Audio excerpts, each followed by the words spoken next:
Hello again, this is Jeff Scott. I've been talking HTML5 and CSS3. Alright, thanks to the Muroc HTML5 and CSS3 3rd edition textbook. And we're on Chapter 14 rather, which is the end of Section 2 of the book. How to use CSS3 transitions, transforms, animations, and filters. The key thing to realize is this is a chapter about CSS3. So not all browsers are going to allow you to do all this stuff. Alright? We should be able to use any of the properties necessary shown in the chapter for transitions, transformations, or transforms, animations, and filters.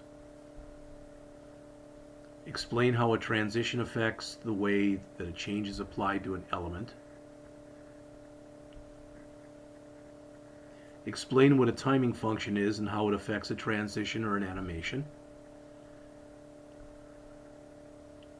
Explain how the rotate, scale, skew, and translate transforms, along with a transform origin, affect an element. Describe the function of the @keyframes selector rule for an animation in 2 ways it can be coded. Describe what you can do with filters and when they're applied. So, as shown here on page 477, some of the properties for working with transitions. We've got the transition property, which allows you to set all the other things that you see that follow at one time. The transition property that the transition is used for. The transition duration, which are the seconds or milliseconds that the transition will take. The transition timing function, which is the speed curve of the transition. Values include ease linear, ease linear, ease in, ease out, ease in out, and cubic Bezier. And it all has to do with the curve and the way things come in and go out. And transition delay, which are the seconds or milliseconds before the transition starts. Now they show you the syntax for it, and they show you a transition that's going to occur when the mouse hovers over a heading. So again, that's the before picture and that's the after picture, as an example. And then here is the HTML that you could use in order to do that.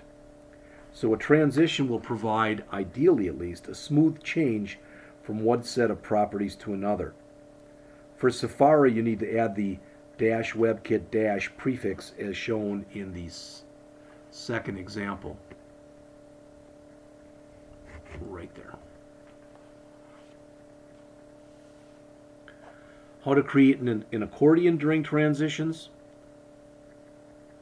Well, the next figure on the page here shows an example, or the power of transitions. Here they're used to create an accordion with 3 headings and 3 panels that contain the headings. When the user clicks on a heading, the related panel gradually opens and any other open panel gradually closes. Similar to the accordion that we'll see in Chapter 16 that you can make with JavaScript or jQuery, but without the need of any JavaScript, jQuery, or jQuery UI. Rather, this is built solely with CSS3.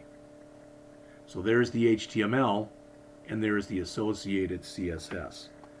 So the transition for this accordion, again, it occurs when the user clicks on the particular element.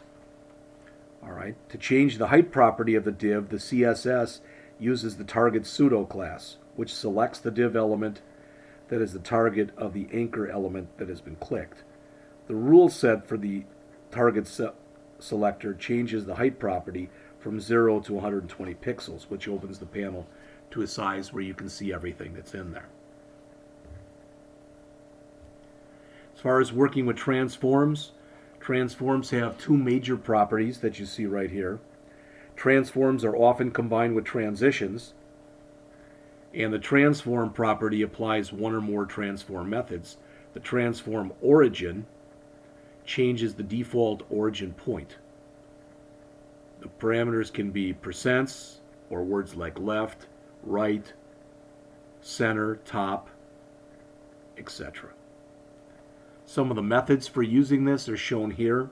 I don't want to read what all of them are. Ideally, most of them make some sense to you. But transforms let you rotate, scale, skew, and position elements. So if you wanted something to be able to spin, for example, you could do that.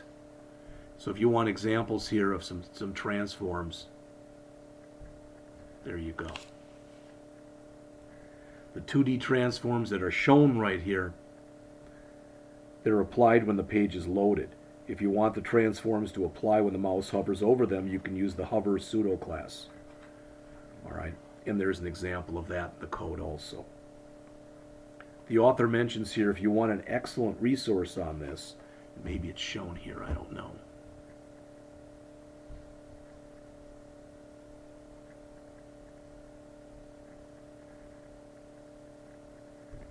No, the author mentions if you go out to http://desandro.github.io/3D transforms. It's in your book on the bottom of page 483.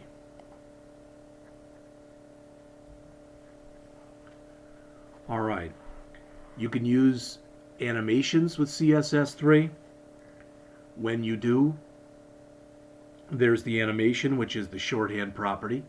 The animation name, which is the name of these keyframes rule that you're going to use for the keyframe sequence. We'll talk about that in a second. The animation duration, so how long it should take.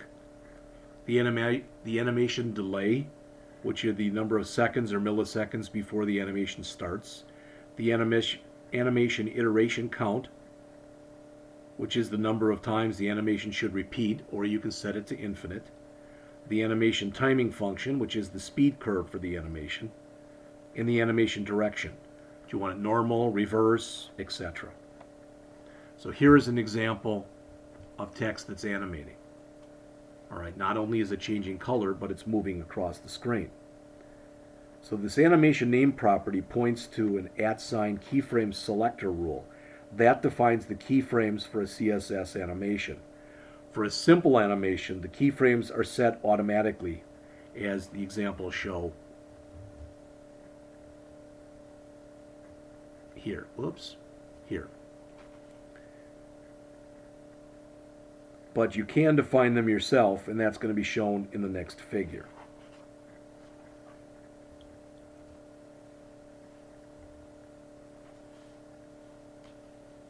The animation in this example would work like a jQuery slideshow. Again, what some people will tell you is they're willing to do more work on the CSS side because then they don't have to do any jQuery or JavaScript. They can do all this stuff using just CSS. Other people are like, no, CSS really is a presentation tool and I shouldn't be using it for that reason. So again, it just depends. And a lot of it just happens to be with either what you're more comfortable with or what you prefer, period. Finally, the chapter ends talking a little bit about CSS filters. Here's the syntax for adding a filter to an element.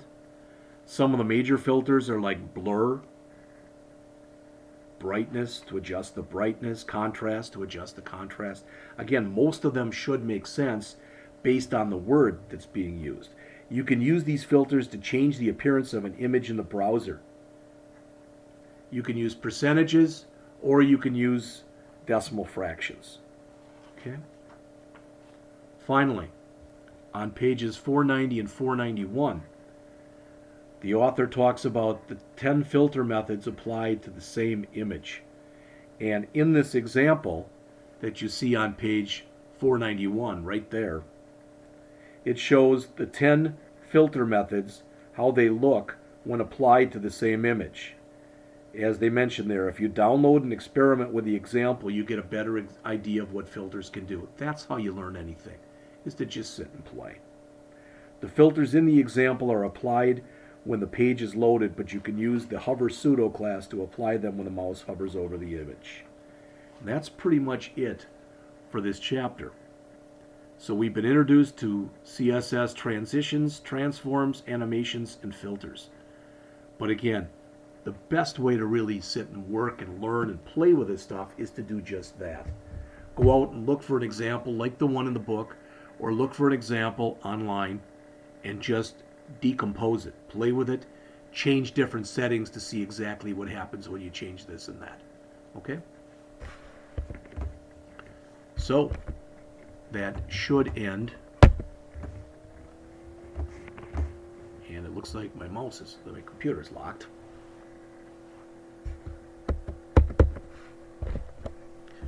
Alright, but I want to finish up right now.